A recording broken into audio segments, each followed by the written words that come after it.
Alright,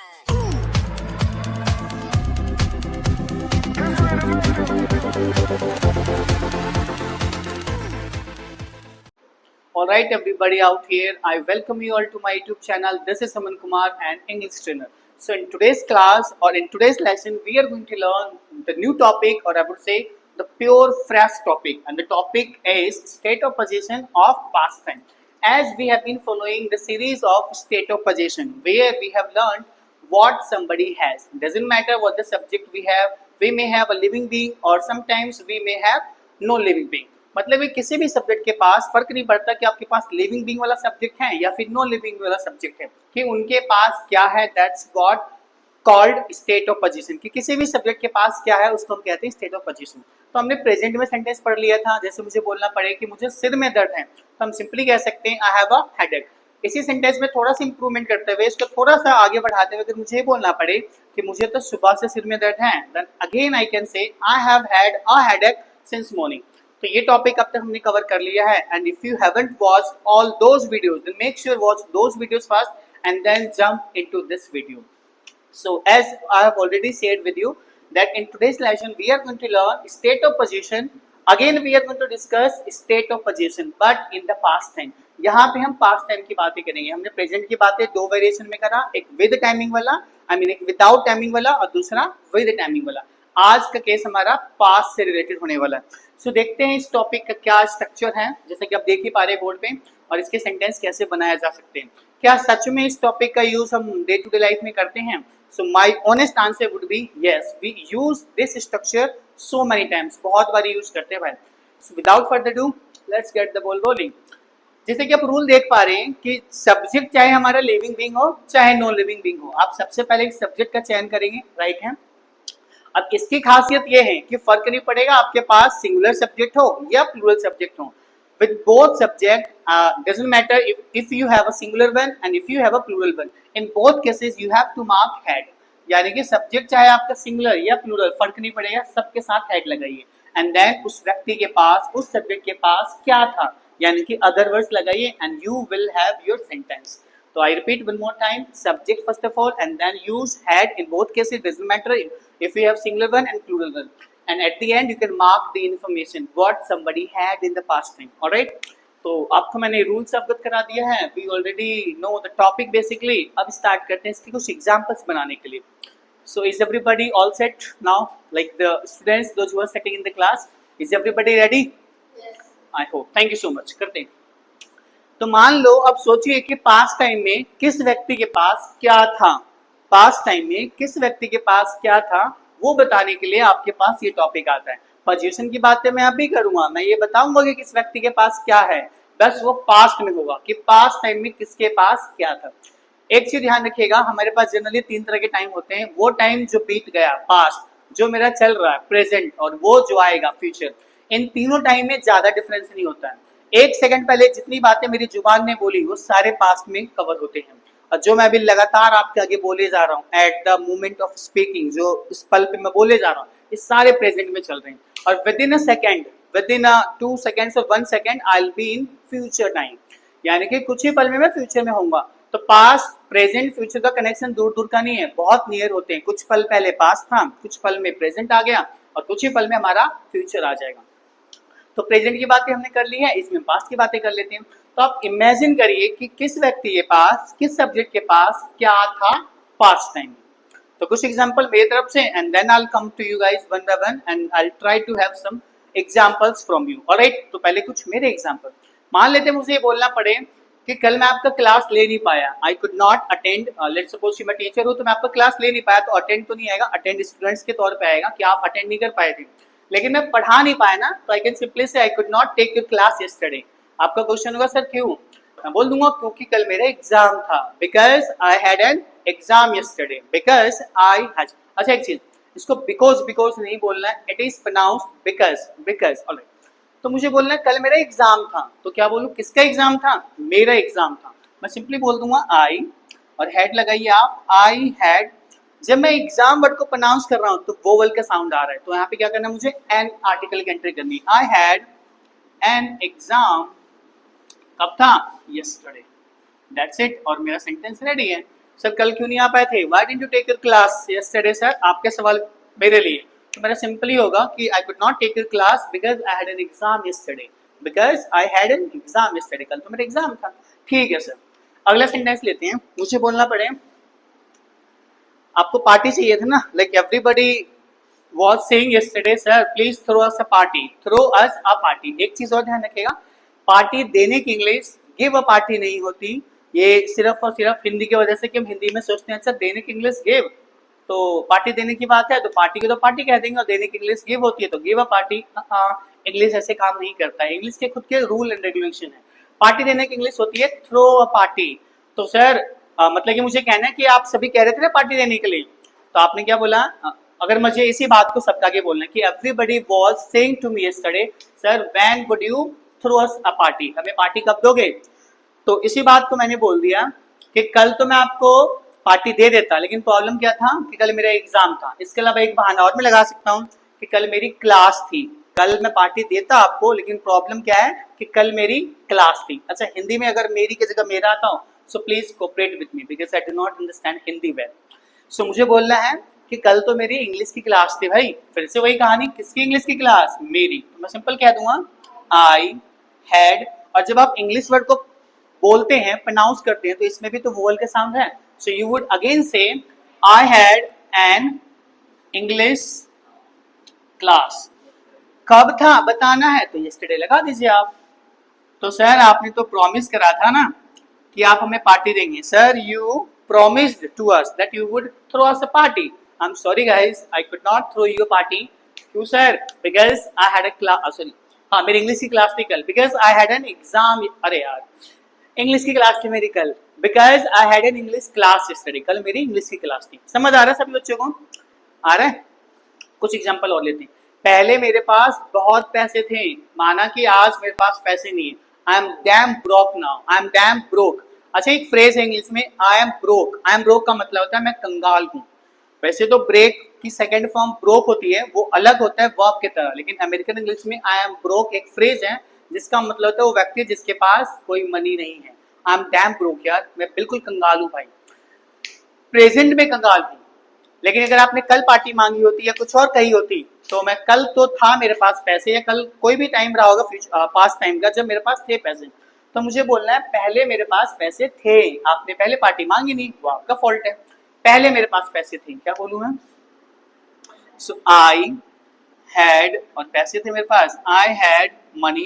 पहले को मैंने ये नहीं बताया कितने महीने पहले, कितने घंटे पहले, कौन से महीने से पहले, कुछ ऐसा। तो यहाँ पे अर्लियर वर्ड की एंट्री होती है। आई हैड मनी अर्लियर, मेरे पास तो पहले पैसे थे भाई, आई हैड मनी अर्लियर। कुछ एग्जांपल और लेते हैं।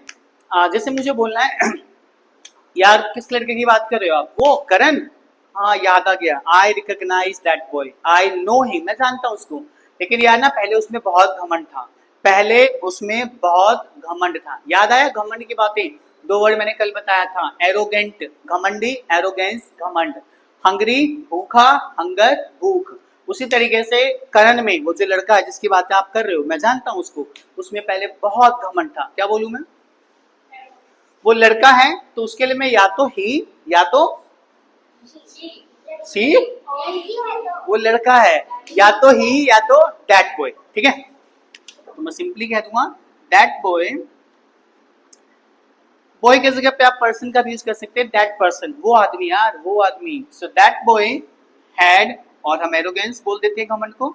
सो our sentence would be that boy had arrogance earlier, कि पहले यार उसमें ना बहुत घमंड था। माना कि अब वो सुधर गया है, अब उसमें डिसिप्लिन, तहजीब, थोड़ा तमीज आ गया है।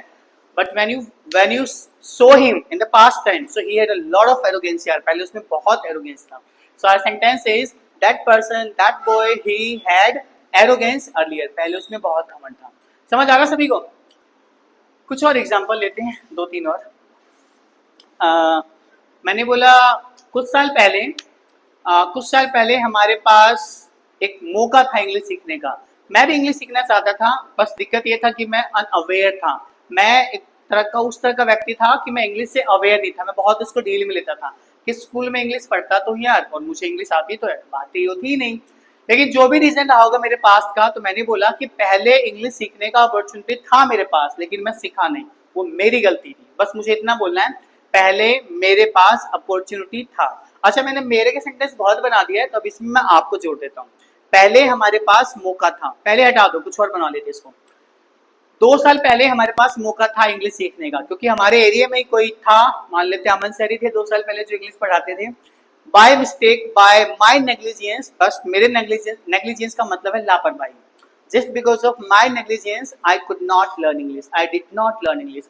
मेरे लापरवाही के कारण मैंने इंग्लिश नहीं सीखा। बट बाय द ग्रेस हमारे पास टीचर था अमन सर जो इंग्लिश पढ़ाते थे।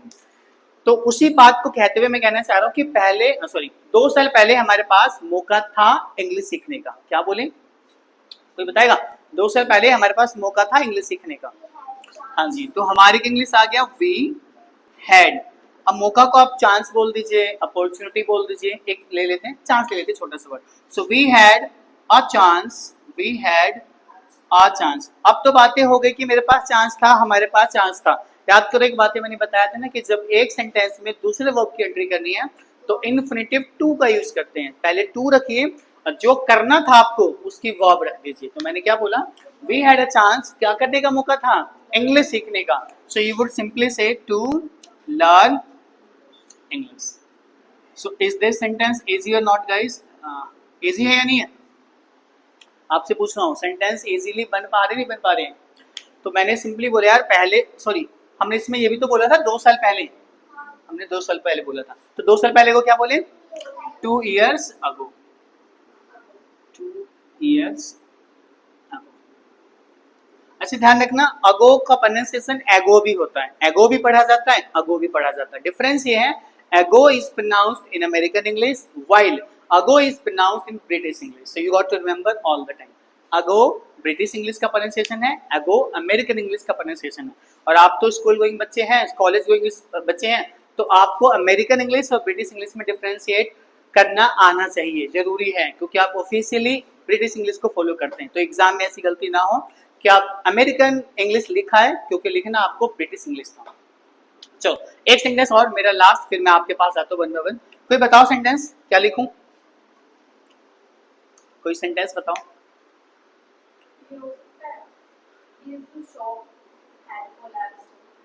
ये टेंस में चला गया कि उसका शॉप तो गिर चुका था। हाँ, सम मतलब कुछ होता है, अ मतलब एक होता है। या तो आप यूज करो अ, या तो आप यूज करो सम। तो सर आपने कल मेरे सवाल का जवाब नहीं दिया। Sir I am offended with you. Why? Because you did not answer my question yesterday. आपने मेरे सवाल का जवाब नहीं दिया।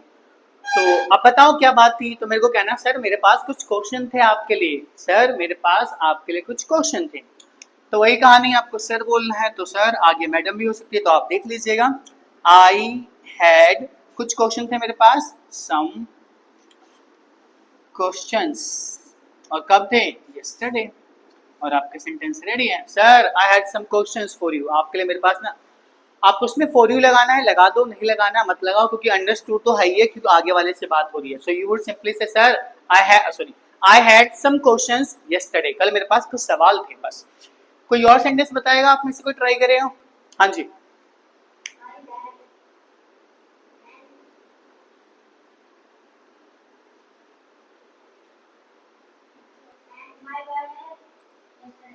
आई had and my birthday yesterday, ये पॉसिबल नहीं है, मेरे पास मेरा बर्थडे था। ये तो इट वाले बीइंग की कहानी है।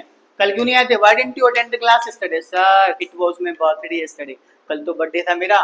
सर नहीं आ पाई ना, लाडली कहती है। मैंने लाडली से पूछा why didn't you come to this, why didn't you come to the school yesterday और ट्यूशन यस्टरडे? सर कल शादी थी।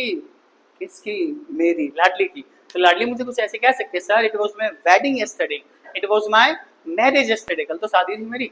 ऑलराइट, कोई और सेंटेंस बताएगा? हाँ, वी हैड अ, हाँ इसके लवली। तो हमने क्या बोला, देखो यार, now we have crossed our almost age where we can not travel, where we can not do as per our desire the requirements. यानी कि हम उस एरा में आ गए हैं, उस एज में आ गए हैं कि अब हम खुद के डिजायर ना फुलफिल नहीं कर सकते। अब हमारे ऊपर बहुत सारे बर्डन है, रिस्पॉन्सिबिलिटी है, रिस्पॉन्सिबिलिटी बहुत तरह तरह के हैं। तो अब तो हम कहीं ट्रैवल नहीं कर सकते, इंजॉय बिल्कुल नहीं कर सकते। लेकिन हाँ सर हमारे पास समय था, एंजॉय करने का। तो हम सिंपली बोलेंगे जैसे इस बच्चे ने बताया कि we had time, we had time, वही बात कि हमारे पास टाइम था। क्यों था? एंजॉय करने के लिए। सो आप सिंपली बोलोगे we had time to enjoy. अब एंजॉय ना खाली छोड़ना है, ये एग्जाम का बहुत बड़ा एरर है। बच्चे अक्सर ये सेंटेंस बोल के छोड़ देते हैं, यार कल मैंने मजा करा, कल मैंने बहुत मजे किए, I enjoyed a lot yesterday. आपने सेंटेंस सुना होगा, आप बहुत मजे करोगे, you would enjoy a lot. ये सेंटेंस बकायदा गलत है। क्यों गलत है? भाई एंजॉय क्या करोगे वो बताना कंपलसरी है। क्या एंजॉय करोगे वो तो बताओ। तो ये एग्जाम का सबसे बड़ा एरर है जो एंजॉय वर्ड से आता है। एंजॉय के आगे आप कुछ लगाते नहीं हो, जो एंजॉय को ऑब्जेक्ट चाहिए और हम कुछ और लगा देते हैं। जैसे मैंने बोला I enjoyed a lot yesterday, a lot object नहीं है, अ लॉट एडवर्ब है, लेकिन एक वर्ब को ऑब्जेक्ट की नीड होती है। तो एक ग्रामर, ये जो टॉपिक है, ये वर्ड है, ये एग्जाम का सबसे फेवरेट वर्ड है जो एग्जाम में अक्सर पूछा जाता है, ध्यान रखिएगा। एंजॉय के बाद आप बताओ आपने क्या एंजॉय किया, क्या एंजॉय करोगे आप, कुछ तो बताओ। तो मुझे बोलना पड़े कल मैंने पार्टी एंजॉय किया, I enjoyed the party yesterday. या फिर पार्टी में होने का, जो मैं पार्टी में था वो मोमेंट एंजॉय करा मैंने, I enjoyed being in the party yesterday. Being मतलब मेरा पार्टी में होना, मैंने बहुत एंजॉय किया जब मैं पार्टी में था। एनीवे सेंटेंस पे आते हैं। सो हमारे पास टाइम था एंजॉय करने का। So we had time to enjoy our lives. मतलब कि हमारे पास ना हमारे लाइफ को एंजॉय करने का टाइम था हमारे पास। We had time to enjoy our lives. अच्छा, लाइफ सिंगुलर होता है, मेरी लाइफ है तो मेरी लाइफ, तुम्हारी लाइफ तो तुम्हारी लाइफ, लेकिन इसमें वी की बात हुई ना, हम सब इकट्ठे हो गए तो लाइफ बच जाता है लाइव्स। उसी तरीके से अगर मेरी एक पत्नी है so I have a wife, लेकिन बाई चांस अगर दो हो गई तो I have two wifes. No, wife का बन जाएगा wifes. So I have two wifes. Similarly, if I have one knife, then I would say I have a knife. I have a knife and I would stab you. Stab का मतलब होता है घोंप देना, चाकू से मार देना किसी को। So I have a knife. लेकिन मान लो ज्यादा है तो knives, knives. So I have knives. मेरे पास चाकुए है, मेरे पास चाकू है, मतलब कि ज्यादा है प्लूरल मात्रा में। समझ आया? Life becomes lives, wife becomes wives and knife becomes knives. ऐसे कुछ और वेरिएशन होते पॉसिबल होते हैं ग्रामर में। हाँ, थीफ के साथ भी होता है। मैंने एक चोर पकड़ लिया है, मेरे पास चोर है, कल उसको करते हैं अरेस्ट, हैंड ओवर करते हैं पुलिस से हम, आई हैव अ थीफ। लेकिन जो चोर की नंबर्स, जो चोर है वो ज्यादा है, तो आई हैव थीव्स ना बोल करके I have thieves. So clear है concept? Thank you so much. So has everybody understood the concept of state of possession of past time? Please say everybody yes if you have understood. Has everybody understood? Mahi, Mayank, Kesav, and everybody, Rishti, have you understood? So thank you so much guys. I hope you have also learnt the concept of state of possession of past time. And if yes, then by the ending of this video, I'm gonna give you a sentence which you need to just translate into English. And please drop down your answer in the comment section below. Would love to check out answers. So the sentence which I want you to make. तो guys आपके लिए एक sentence है जिसका answer आपको comment में देना है। मेरे पास मेरी खुद की कार थी। Thank you so much guys for watching us. Thank you so much.